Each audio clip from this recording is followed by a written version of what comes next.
Ke duniya ina zaki da mu har yanzu dai babu wani shiru tun lokacin da 'yan ta'adda suka yi shiga suka fita suka yi kwanton ɓauna suka shiga kai tsaye suka yayyanka manoma a tsaka da nomansu har guda ɗaiɗaiɗai guda 44.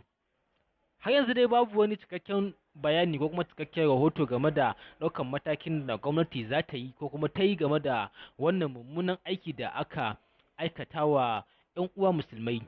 kuma manoma masu ceto al'umma a wannan ƙasa gabaki ɗaya. Har yanzu dai an ji shiru an ji tsiti ba a ji komai ba game da wannan abu da ya faru kuma ba a ji matakin da aka ɗauka ba har wannan lokaci. 'Yan uwa da abokan arziki kuma in ce jama'a Najeriya gabaki ɗaya har da ma wasu jama'a na ƙasashen waje musamman ma waɗanda suke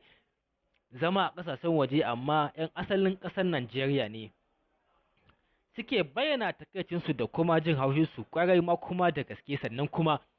wasu daga ciki suke cewa tabbas wannan abu san kai ne kuma wariyar launin fata ne, kuma sannan ta tabbata cewa gwamnati yadda ta ɗauki musamman 'yan arewacin Najeriya ta ɗauke su kamar shanun da za a kwantar a yanka ne ko kuma dabbobin da za a kwantar a yanka ne, ba ta ɗauke su a bakin komai ba,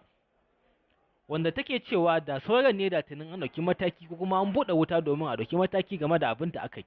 amma har yanzu shiru babu wani abu da ya faru. Daga cikin mutane suke cewa yau da a ce gidan gonar shugaban ƙasa Buhari aka shiga aka kama shanunsu ko in ce aka kama shanunsa guda 44 aka yayyanka su aka tafi ba a san wanda suka yi ba, wanda suke cewa sun tabbata kuma sun imani da Allah da tunin an shiga an fita an zaƙulo waɗanda suka yi ta'addanci ga waɗannan shanayen na shugaban ƙasa Buhari, da tunin an nemo su an zaƙulo su a duk inda suke kuma sannan a ɗauki mummunan mataki a kansu saboda me kawai saboda sun shiga gidan gona na shugaban ƙasa mai iko a Najeriya gabaki ɗaya sun yanka shanayensa guda 44 sun tafi. Suke cewa tabbas ya ɗauki mataki ƙwarai da gaske, amma kuma gashi an yanka mutane har guda 44, yanka na rashin mutunci, kisan gilla an yanka su, amma har yanzu shiru babu wani batu ko ɗaya, ko mutum ɗaya daga cikin su ba a kama ba har yanzu, kuma wanda an samu kuma wanda tabbaci suna nan a ƙasar nan a kuma jiha, amma an kasa yin komai akan wannan batu. To Allah ya kyauta kuma Allah ya tsare, sannan kuma ita wannan gwamnati muna fatan Allah ya shirye ta, Allah ya sa ta dawo kan hayacinta, ta gane cewa al'ummarta suna da matuƙar muhimmanci a kanta, su dawo su inga kare dukiyoyinsu da rayukansu da kuma mutuncinsu da kuma imaninsu ga baki ɗaya. Muna fatan Allah Ubangiji ka yaye mana wannan masifa da ta'addabi Najeriya ga baki da ma sauran ƙasashe na duniya ga baki ɗaya, sannan kuma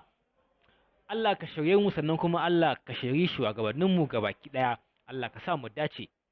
Masu kallon mu katse kada ku manta kuna kallon wannan bidiyo ne a Maganata TV, waɗanda suke nishaɗantarwa, ilmantarwa da ma kuma faɗakarwa, sannan kuma hadda wa'azantarwa,